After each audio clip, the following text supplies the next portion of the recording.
ठाण्यात नागरिकांना पिण्यासाठी दूषित पाण्याचा पुरवठा.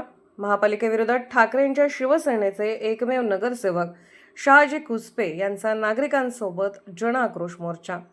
सध्या पावसाळा सुरू असून पावसाळ्यात गढूळ पाणी येण्याचं प्रमाण मोठ्या प्रमाणात असतं.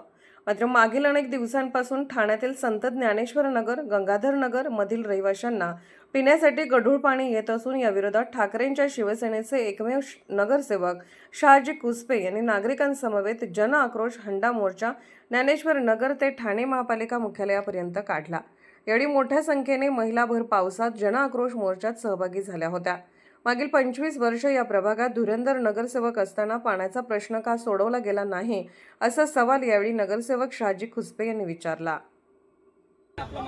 सर, एकीकडे पावसाळा सुरू आहे, दुसरीकडे नागरिक दूषित पाण्यामुळे त्रस्त झालेले आहेत. या एकंदरीत सर्व मागण्यांसाठी आपण या ठिकाणी आता आलेला आहात. मागणी पूर्ण नाही झाली तर महापालिका प्रशासनावर कशा प्रकारे तुम्हा सगळ्यांना ऐकून आश्चर्य वाटेल. मागील 25 वर्षापासून संत ज्ञानेश्वर नगर, डॉक्टर गंगाधर नगर आणि प्रभाग क्रमांक 13 गढूळ पाणी पित आहेत. ह्या गोष्टीची प्रशासनाला तर काडीची लाज सुद्धा राहिलेली नाही. वारंवार पत्रव्यवहार करूनही त्याला केराची टोपली दाखवण्यात आली. शेवटी नाईलाज असतं आज हा ठाणे महानगरपालिकेवरती मोर्चा काढण्यात आलेला आहे. या प्रभागात 5 टर्म धुरंधर नगरसेवक निवडून आलेले होते. काय करत होते? झोपा काढत होते का? 25 वर्ष एखादा प्रश्न सोडवण्यासाठी लागतातच कसे?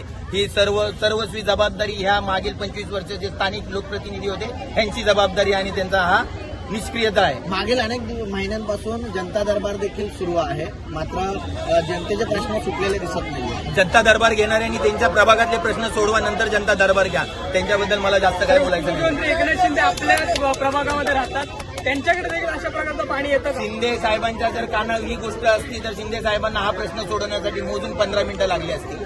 स्थानिक लोकप्रतिनिधींचं हे अपयश आहे. त्यांनी साहेबांच्या कानावर ही गोष्ट टाकायला पाहिजे होती. साहेब, या आमच्या विभागात गढूळ पाणी येते, हे थोडंसं या गोष्टीत लक्ष द्या. पण स्थानिक लोकप्रतिनिधी हे फक्त पैसे कमवण्यात गुंग असल्या कारणाने ही गोष्ट साहेबांपर्यंत पोहोचली नाही. ती पोहोचवण्यासाठी आज आम्ही ठाणे महानगरपालिका कशा प्रकारे बदलतं असं म्हटलं जात आहे. ठाणे बदलतंय असे टॅगलाईन वापरले जात आहेत, मात्र दूषित पाणी कुठेतरी येत आहे. ठाणे खरंच बदलतंय असं वाटतंय. ठाण्याची वाटचाल स्मार्ट सिटीकडे होते. आता हे सगळं तुम्ही बघताय ते सांगतायत, पण मला तर हा सगळा कागदावरचा भपका वाटतोय. जर हे गढूळ पाणी ठाणे महापालिकेच्या लॅबमध्ये टेस्टिंग केलं असता, गटारातलं पाणी आणि डबक्यातलं पाणी आणि हे प्यायचं पाणी हे जे तिन्हींची मात्रा ही सेम आहे. म्हणजे आम्हाला 25 वर्ष तुम्ही डबक्यातलं पाणी, गटारातलं पाणी पाजत होता का? कोणी आवाज उचलणारा नव्हता का?